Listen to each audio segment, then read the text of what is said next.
kembali lagi di podcast Tanda UKK edisi spesial beasiswa.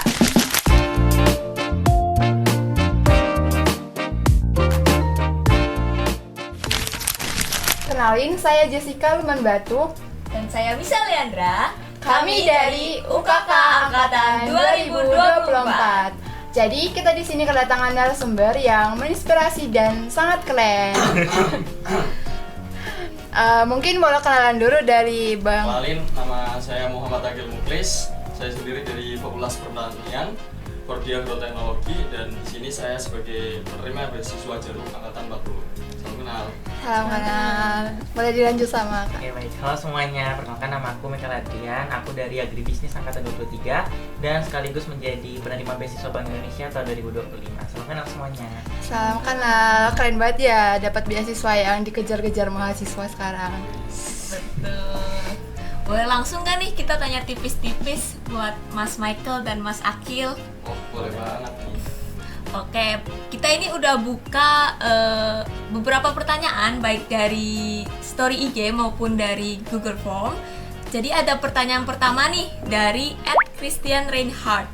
Biasanya info beasiswa itu dapat dari mana sih? Dan persyaratannya itu apa aja, Mas?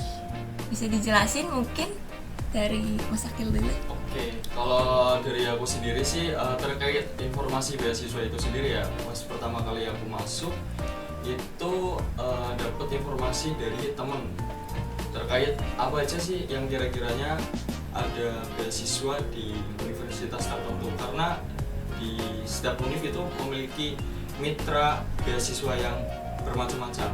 Nah, untuk menentukan itu bisa dibantu dengan searching di Google terkait mitra beasiswa di Unsur ataupun postingan-postingan di IG. Bagaimana kalau Mas Michael? Kalau aku dari Instagram sih, jadi aku emang udah ngebet banget pingin dapat beasiswa Bank Indonesia dari aku awal kuliah gitu kan. Jadi aku tuh udah follow semua IG Bank Indonesia, baik dari Bank Indonesia Pusat sama Bank Indonesia Prokerto gitu. Nah, waktu itu Bank Indonesia Prokerto tuh ngadain kegiatan yang namanya Gentos. Jadi tuh Bank Indonesia kayak ada pelatihan dulu nih, kayak pengenalan tentang beasiswa ini gitu. Jadi aku ikut kegiatannya, terus gak lama itu ada pendapat aku daftar gitu. Ini kan masih pada nyari-nyari di Instagram gitu ya. Gimana sih kita biar nggak ketipu sama link-link yang palsu gitu kan, banyak link-link yang Hoax gitu. Ya dari aku sendiri ya, untuk menghindari dari hoax atau link-link palsu itu sendiri, itu bisa langsung follow IG officialnya. Kayak misal di Jarum itu ada IG official Jarum sendiri, dan itu udah pasti konkret untuk informasi ataupun link-link yang digunakan untuk pendaftaran. Mungkin aku pendapat sih Mas sama Mas gitu kan, karena emang juga kita kan bisa lihat dari Instagramnya aja gitu siapa yang upload gitu kan. Sekarang juga banyak tuh beasiswa bodong yang kayak disuruh ngupload dulu ke Instagram gitu. Nah, jadi usahain emang benar-benar beasiswa yang udah terpercaya gitu. Oke, kan kalau mencoba beasiswa ada tahap-tahapnya ya Kak. Apa saja sih tahap-tahap yang dijalani? Mas Michael dulu. Oke, jadi kalau aku dari Bank Indonesia sendiri itu pertama ada tahap administrasi. Nah, jadi tuh kita kayak nyediain berkas-berkas yang emang diperlukan. Nah, itu berkasnya itu ada CV, terus ada esai, terus juga ada transkrip nilai, juga ada surat rekomendasi dan surat-surat lainnya gitu. Nah, jadi pertama itu berkasnya nanti diserahkan ke Bapendik fakultas gitu. Nanti dari pihak Bapendik itu bakal seleksi lagi gitu. Terus nanti hasil seleksinya itu dikirim ke pusat BI. Nah, nanti kalau misalnya kita lolos, nanti kita bakal ngelakuin namanya wawancara gitu. Nah, setelah wawancara baru pengumuman gitu, lolos atau enggak. Oh, berarti ada tes kayak TPA gitu nggak? Enggak ada, kalau Bank Indonesia enggak ada, cuma Oh. wawancara sama berkas aja. Kalau Mas Akil gimana? Oke, ini sedikit berbeda ya terkait seleksi di BI dan BESWAN sendiri. Kalau di BESWAN sendiri itu bisa dibilang kayak sangat kompleks lah. Tadi yang pertama kan jelas administrasi terkait berkas-berkas yang diperlukan itu perlu dikumpulkan. Dan untuk pengumpulannya sendiri itu via online, via web lah. Nggak melalui perantara Bapendik. Kemudian setelah administrasi lolos itu ada seleksi tahap kedua, yaitu tes online. Di mana tes online ini dilakukan secara mandiri, entah mau ngerjain di kos-kosan, di rumah atau dan sebagainya. Cuman di tes online ini kalian bakalan dipantau dari pusat nih. Kalian nggak bisa katakanlah minta bantuan ChatGPT lah atau minta ada teman di sampingnya di gitu sampingnya, itu nggak bisa. karena kameranya nyala terus. Kameranya nyala, bener nih Mas Michael udah mengalami ini. Iya, jadi dulu aku pernah coba daftar jarum juga tapi nggak lolos di ujian gitu. Berarti benar-benar dipantau ya. Dipantau, bener. Itu seleksi online. Kemudian setelah seleksi online itu ada seleksi offline. Seleksi offline itu lebih ke psikotes. Itu tempatnya di Unsud. Jadi semua teman-teman yang lolos di tahap seleksi online lanjut ke seleksi offline. Nah, setelah dari tes psikotes ini nanti disaring lagi nih. Dari kemarin pas angkatanku di tahunku itu ada 130 anak, kemudian disaring menjadi 30 anak untuk melanjutkan tahap selanjutnya, yaitu dinamika kelompok. Nah, dinamika kelompok ini udah kelar, lanjut interview. Itu sih untuk tahapan seleksi beasiswa. Menurut kakak tahapan yang paling sulit itu di mana? Semua sulit nih. Saya semuanya sulit. Tapi menurutku yang paling sulit itu nggak pernah sulit. Nggak sombong. Enggak. Sebenarnya untuk parameter sulit atau enggaknya itu kan subjektif ya. Dan gimana tergantung nih tiap orang itu mampu mempersiapkan atau enggak. Itu tingkat kesulitan bisa diukur dari situ. Tapi untuk menurutku yang paling sulit itu di seleksi online. Karena di seleksi online itu benar-benar soal berjibun banyak banget. Waktunya singkat. Iya benar. Aku juga pernah. Real. Itu yang menurutku seleksinya agak susah di online. Oke, lanjut. Kalau Mas Michael gimana nih? Apa sama semua susah? Bisa dibilang iya sama sih, kayak susah nggak susah kan tergantung dari pribadi masing-masing gitu ya. Kalau menurut aku tuh yang paling mendegangkan sih bukan susah, itu waktu wawancara, karena benar-benar aku tuh wajib belajar 7 hari belajar benar-benar belajar tentang Bank Indonesia, karena nanti itu di wawancara tuh nanti ada ditanya tentang kayak Bank Indonesia itu tugasnya apa, terus juga kayak gubernur di Bank Indonesia siapa aja, itu benar-benar dites di situ semua. Jadi aku benar-benar belajar selama seminggu. Bener sih, kalau wawancara itu susah. Kadang kita udah belajar tapi waktu wawancara tiba-tiba ngeblank gitu. Ya, bener. Oke, selanjutnya ini ada pertanyaan dari Thomas Step Joy. Dalam proses beasiswa, ada nggak sih peraturan-peraturan penting yang harus diperhatikan dan diingat untuk next tahapnya gitu? Mas Oke. Kalau mungkin peraturan penting, semuanya penting ya gitu kan. Pertama ya tentunya berkas-berkas, kan seleksi berkas dulu. Nah berkasnya itu wajib dipenuhi semua gitu. Apanya? Terus juga mungkin ini yang paling penting ya teman-teman. Jadi kalau misalnya beasiswa itu nggak mau nerima anak yang udah nerima beasiswa juga, jadi nggak mau kayak double beasiswa gitu. Jadi emang benar-benar yang diterima itu yang belum pernah nerima beasiswa juga gitu. Itu sih kalau aku, jadi kayak perlu diperhatikan. Kalau Bank Indonesia tuh nggak nerima, kayak misalnya kamu udah dapat KIP gitu, udah nggak bisa daftar Bank Indonesia gitu. Oke, mungkin dari aku juga sama ya seperti Mas Michael, syarat-syarat atau hal-hal yang perlu diperhatiin itu ya tadi untuk administrasi, terus dia memenuhi kriteria. Kalau di beasiswa Jarum itu ke angkatan 40 kalau nggak salah itu minimal IPK 3, tapi emang sebelumnya itu 3,2. Jadi ada prasyarat minimal IPK, terus tidak menerima beasiswa lain, jadi sama seperti Mas Michael. Terus apa lagi ya? Terus mengikuti prosedur yang ada ketika seleksi yang panjang tadi, online, offline, dan sebagainya. Oke, langsung saja pertanyaan selanjutnya dari Etros. Apa sih tantangan terberat selama proses pendaftaran beasiswa tersebut dan bagaimana cara mengatasinya?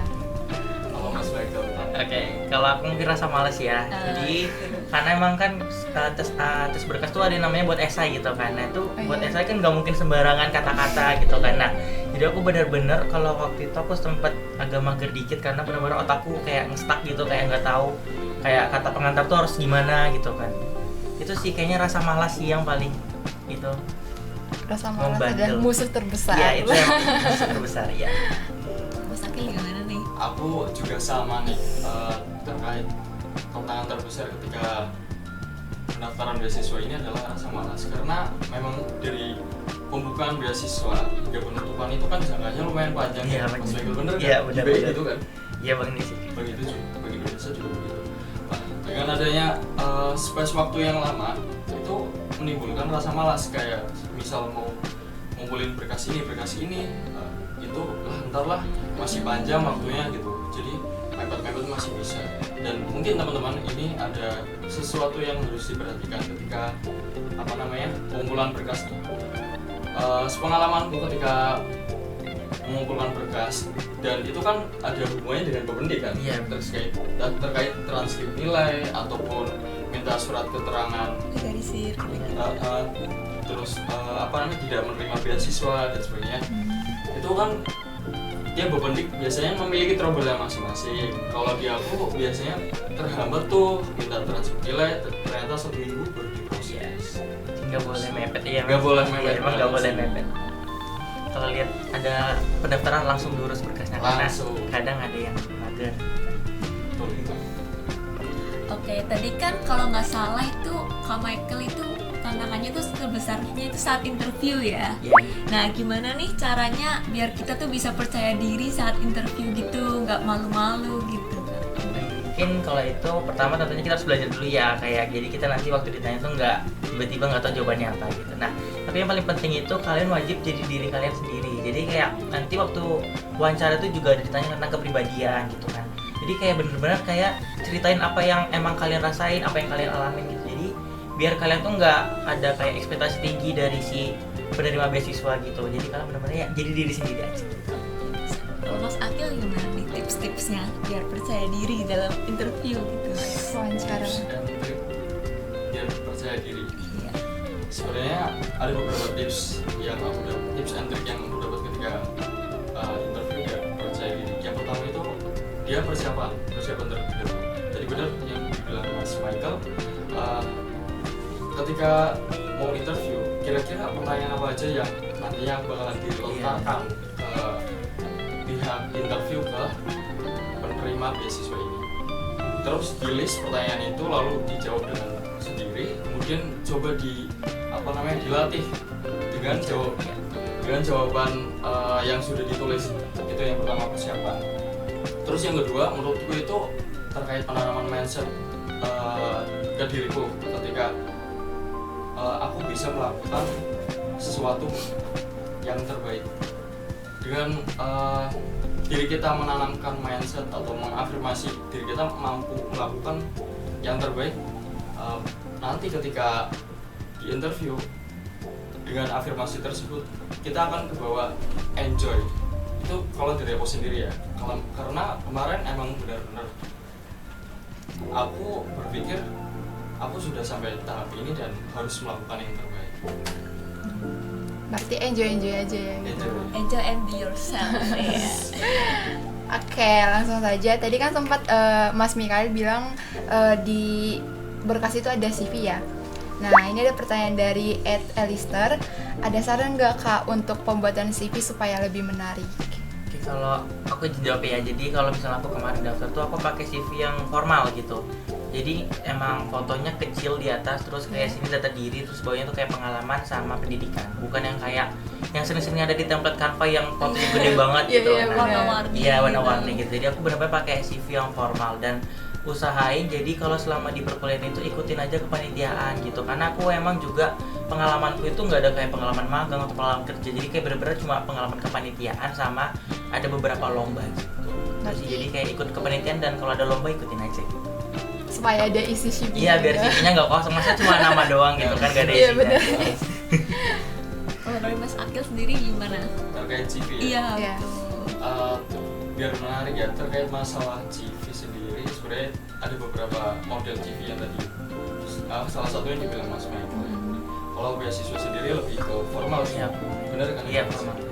Untuk biar menarik sebenarnya dari teman-teman nih harus memperbanyak experience ketika di dunia kampus. Jadi teman-teman tuh jangan hanya fokus di masalah akademik saja, seperti adanya organisasi, kepanitiaan, ataupun volunteer, bahkan terkait skill-skill yang dibutuhin nih, katakanlah desain grafis dan sebagainya, itu bisa menjadi value dari CV teman-teman nih. Jadi menurutku ya berbanyak experience, dan patut digarisbawahi terkait experience ini, ketika kamu melakukan sebuah pengalaman atau melakukan sebuah kegiatan, jangan menjadikan kegiatan itu hanya sebuah kegiatan saja, tapi kamu juga memberikan sebuah dampak, dan itu menjadi nilai plus ketika di hadapan interviewer. Oke, berarti ikut kepanitiaan juga penting, gak hanya di akademik doang. Iya. Oke. Selanjutnya itu kan karena kan kita juga kalau ikut organisasi gitu, kita harus pintar-pintar bagi waktu ya kan Mas. Nah ini ada tips dan trik gak sih kalau kita buat belajar untuk persiapan beasiswanya itu, tapi kita juga harus banyak pengalaman untuk ikut organisasi gitu Mas. Gimana, ada tips and trik buat belajar ujian beasiswa nggak Mas? Sebenarnya tips and trik buat ujian beasiswa sendiri, kemarin aku sih belajar 3 hari sebelum ujian sih. Tapi menurutku ya terkait belajar atau tips and trik buat lolos ini, yang paling pertama kalian tentuin dulu nih kira-kira sesuatu apa yang harus dipersiapkan dalam seleksi ini. Katakanlah tadi ada seleksi online, seleksi offline. Seleksi online itu ada materi dasar dan psikotes yang lain. Ya, itu kan udah di breakdown. Kemudian ada seleksi offline. Itu ada tes psikotes. Dengan kamu udah tahu nih tujuan kamu bakalan belajar ini, tinggal di time schedule atau atur waktu sekiranya waktu belajar kamu itu enggak bertabrakan dengan kegiatan akademik dari teman-teman. Yang penting di manajemen waktunya sih. Kalau Mas Beto? Sama sih, jadi kayak waktu itu aku juga lagi daftar beasiswa, aku lagi sibuk-sibuknya ikut hima kan, dan jadi tuh ada kepanitiaan gitu. Jadi bener sih, jadi kita kayak milih prioritas aja gitu kan, nggak 24 jam kita di panitia gitu kan. Jadi ya kalau ada waktu senggang mungkin bisa disampaikan belajar gitu. Oke, langsung saja ya Kak. Ini ada pertanyaan dari Aret Nursuk. Dari pengalaman preseleksi beasiswa, kira-kira kakak belajar apa aja tentang diri kakak dari sekian banyaknya seleksi? Ini maksudnya belajar Dari seleksi-seleksi tersebut, kira-kira belajar apa saja tentang diri kakak gitu? oh gitu ya. Kayak jadi kan aku izin jawab ya. Jadi mungkin karena apa ya, mana Mas? Apa Mas dulu jawab deh, jadi santai gitu. Pembelajaran yang bisa Pembelajaran dipelajari ya Bahwa buat diri ketika kita. seleksi tersebut Seleksi. yang Dari diri kita sendiri. Iya. Kalau dari aku sendiri sih, dari pembelajaran dari proses seleksi beasiswa ini ya, paling ada beberapa. Kalau dari aku sendiri itu terkait value. Ketika pembukaan beasiswa, biasanya itu beasiswa itu menginginkan seorang atau kandidat yang diinginkan nih, kira-kira mereka itu punya potensi apa enggak nih ketika sudah menjadi penerima beasiswa. Nah, dari pihak beasiswanya sendiri pasti punya kriteria nih. Kriterianya seperti apa? Entah itu dia tangguh lah, terus mungkin dia aktif di organisasi, dan selain itu akademinya juga bagus dan sebagainya. Itu menjadi sebuah pertimbangan. Nah, selain itu juga itu kan memunculkan sebuah value, sebuah nilai ke diri kita sendiri. Akhirnya mereka si pihak seleksi beasiswa, dia pun akan melirik, oh ternyata anak gini tuh bisa nih dijadiin sebagai penerima beasiswa karena memang berpotensi buat maju dan sebagainya. Menurutku tentang value di diri kita itu sendiri itu penting. Makanya bagi teman-teman yang masih semester awal nih, banyak-banyakin kegiatan deh yang positif. Itu bakalan membantu kalian, baik itu seleksi beasiswa ataupun improve diri kalian, ataupun nanti ketika kalian lulus atau daftar di company atau perusahaan. Oke, jadi kalau dari aku sendiri tuh aku belajar dari beasiswa ini kalau misalnya apa yang aku lakuin tuh nggak sia-sia gitu. Mungkin aku pernah ngerasa kayak aku join hima terus kayak ikut kepanitiaan tuh kayak merasa sia-sia kadang gitu, uang kebuang kadang kan buat IWP gitu kan. Iya benar sih. Kayak ternyata setelah aku daftar beasiswa dan aku masukin semua pengalaman-pengalaman aku, dan aku kan kebetulan di hima itu aku bagian ngolah media sosial gitu ya. Nah itu tuh kayak mungkin menurut aku itu bisa jadi nilai tambah buat diriku gitu, karena waktu aku wawancara dari pihaknya itu nanya kayak portofolio yang pernah aku buat gitu. Nah jadi aku emang aku suka kayak ngedesain gitu ya, jadi kalau misalnya aku berkegiatan apa-apa nanti aku desain dulu terus aku post di SG. Nah jadi aku nunjukin tuh ke wawancaraku, jadi kayak sorotan Instagramku tuh nunjukin edit-editanku gitu. Mungkin itu sih, jadi kayak aku ngerasa nggak sia-sia kalau aku itu rajin ikut kepanitiaan terus kayak ngedit-ngedit di sosmed tuh nggak sia-sia gitu. Berarti nggak ada salahnya kita nge-use Instagram kita. Iya nggak ada, karena sekarang kan bisa dibilang kayak portofolio itu di Instagram bisa sama LinkedIn gitu ya. Tapi kalau aku tipe orang yang masih mager buat LinkedIn, tapi aku lebih suka ngedit terus nguploadnya di Instagram. Keren. Berarti oh ya, ini ada pertanyaan dari Thomas Stepjoy lagi nih. Jadi Mas Michael dan Mas Akil ini kira-kira dapat benefit apa aja nih selain uang dari beasiswa? Boleh jawab nih. Mas dulu nggak sih, Mas kan udah berpengalaman lama. Oh, oke. Kalau di beasiswa Jarum sendiri, pengalaman yang aku benefit yang aku dapatin selain uang itu ada kegiatan pengembangan diri. Itu pengembangan diri yang wajib di beasiswa Jarum sendiri itu ada 3. Yang pertama karakter building, terus yang kedua leadership development, sama yang terakhir adalah nation building. Selain itu ada beberapa kegiatan yang lain seperti kompetisi-kompetisi yang diadakan oleh Jarum, seperti desain kontes sama community empowerment. Nah, kebetulan untuk angkatanku ini lolos di community empowerment atau pemberdayaan masyarakat. Itu ada di daerah Jatilawang, Banyumas, tentang pengolahan sampah, karena memang permasalahan di daerah tersebut terkait sampah emang masih berserakan, terus masih dibakar menjadi polusi dan sebagainya. Kita mencoba hadir untuk menyelesaikan permasalahan tersebut. Selain itu ada international exposure atau bisa dibilang kayak MUN. Seperti nantinya kegiatannya di sini akan menjadi sebuah delegasi dari tiap negara seperti acara di PBB, mewakili dari beberapa negara. Gitu sih. Kalau di Bank Indonesia juga kurang lebih sama sih. Jadi emang bukan uang doang, tapi Bank Indonesia itu juga kayak mau membangun potensi dari diri semua penerima gitu. Kayak baru minggu lalu itu aku ikut sertifikasi itu.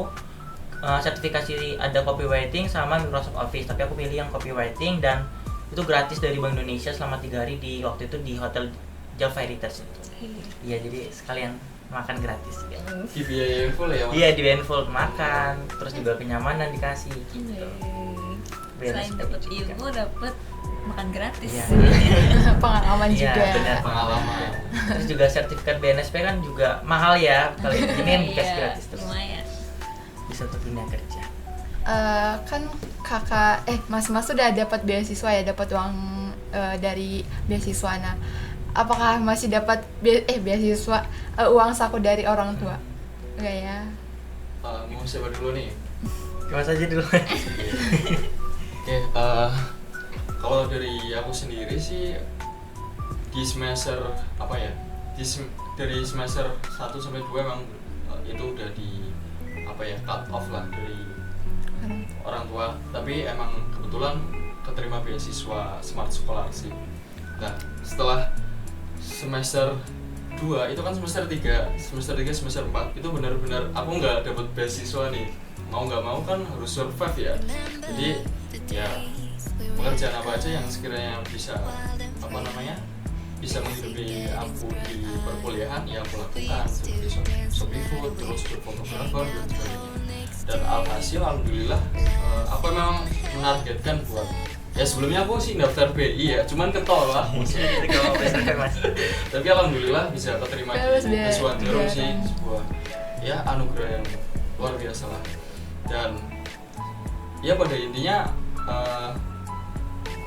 orang tua kadang memberi uang saku, cuman kadang nggak seberapa dan lebih banyak nggak dikasih karena memang dari latar belakang keluarga memang masih ada yang diprioritaskan, yaitu adik saya. Kalau Mas Mikael gimana? Kalau aku sih juga bukan masih dikasih bulan, tapi ya secukupnya aja gitu. Berarti jadi dapat beasiswa dari orang tua. Iya, jadi Dua ya. dapat beasiswa 2. Oh ya, berarti ini untuk beasiswa BI itu jangka waktunya berapa lama ya, Mas? Kalau dari tahun lalu tuh 1 tahun ya, jadi emang jatuhnya tuh 2 semester.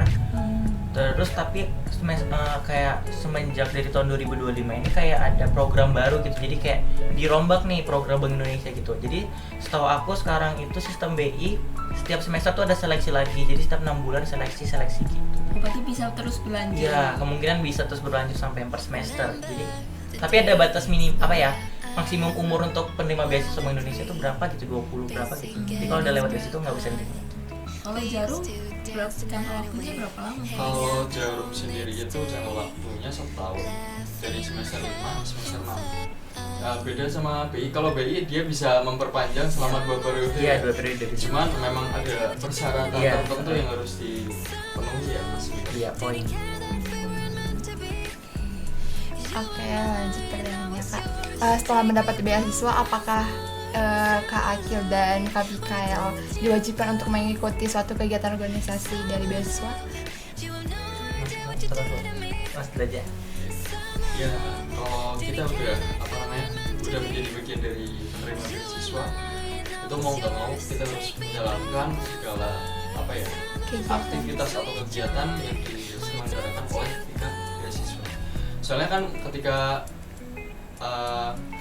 sudah diterima nih, dinyatakan lolos, kita juga diserahkan surat pernyataan bahwasanya dengan kamu dinyatakan lolos, kamu harus melakukan kegiatan ini. Kalau di Jarum sendiri itu, kalau semisal kan tadi ada 3 kegiatan wajib ya, karakter building, leadership development, sama nation building. Kalau dari teman-teman beasiswa Jarum dia nggak melaksanakan yang pertama adalah karakter building, otomatis dia akan diputus kontraknya. Jadi ya udah lepas. Jadi mau nggak mau harus ikut kegiatannya. Sama juga leadership development. Tapi yang terakhir ini nation building, dia bukan dilepas kontraknya tapi diputus uang sakunya selama 1 bulan gitu. Jadi bersifat wajib buat kegiatan-kegiatan yang ada. Oke Kak, kalau dari Kak Mikael? Ya, kalau di Genbi itu ada sih bidang-bidang, jadi kayak kita ikut organisasi lagi. Nah, yang aku ingat tuh media eksternal, lingkungan, pendidikan gitu. Nah, itu juga kemarin aku masukin ke dalam SIKO. Jadi benar-benar aku bilang aku tuh tertarik masuk ke media eksternal. Dan tadi juga makanya tadi aku waktu wawancara disuruh tunjukin nih apa yang aku punya, terus aku tunjukin nih aku suka ngedit gitu. Yeah. Jadi kita wajib nanti juga dari ke kepengurusan itu biasanya ada kayak event kegiatan-kegiatan gitu kan, kayak misalnya bersih sampah bersama gitu. Nah, itu juga nanti kita wajib ikut kegiatannya juga gitu. Seru ya Kak, tapi jadi menambah pengalaman juga Iya, ya. benar, jadi menambah pengalaman. Oke. Ini kan kita banyak yang nonton nih Mas, dari angkatan 24, bahkan angkatan 25, angkatan 23 dan lainnya gitu. Bisa nggak sih Mas kasih motivasi agar kita itu semangat untuk mencari dan mengikuti beasiswa? Iya. Mas dulu? Mas dulu deh. Oh iya, oke. Jadi motivasi ya. Jujur aku dari semester 1 tuh udah jadi beasiswa hunting ya. Jadi kayak banyak udah yang aku coba tapi nggak lolos, kayak beasiswa pendidikan Indonesia, terus juga banyak lah beasiswa yang aku ikutin dan itu ketolak semua gitu. Dan aku sempat kayak mikir, aku udah semester berapa ya kemarin ya, semester 3, tapi kayak padahal cita-cita aku dari dulu tuh kuliahnya itu pengen punya beasiswa gitu. Dan aku masih belum punya beasiswa, terus nggak lama kan ada Genbi gitu kan, aku daftar dan ya puji Tuhannya emang rezekinya di situ gitu. Jadi kayak kalau buat teman-teman di sini, kalau emang misalnya emang pingin nih punya beasiswa gitu, nah diusahakan gitu.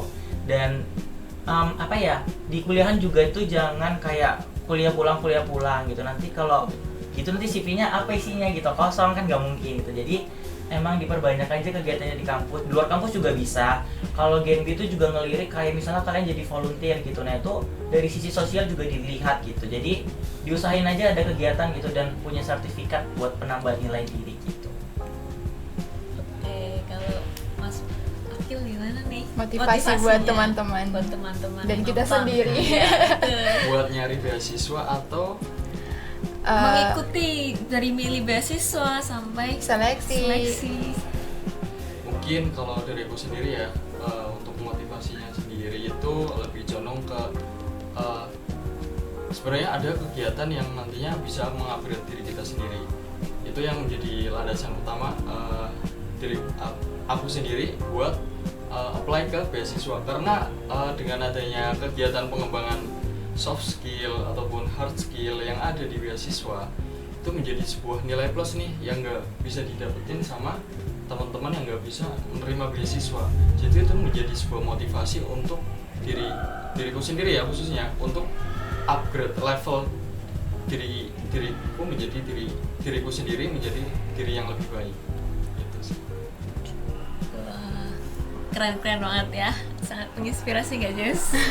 Sangat menginspirasi, apalagi kita kan berusaha untuk mencari beasiswa Iya. supaya mengurangi beban orang tua.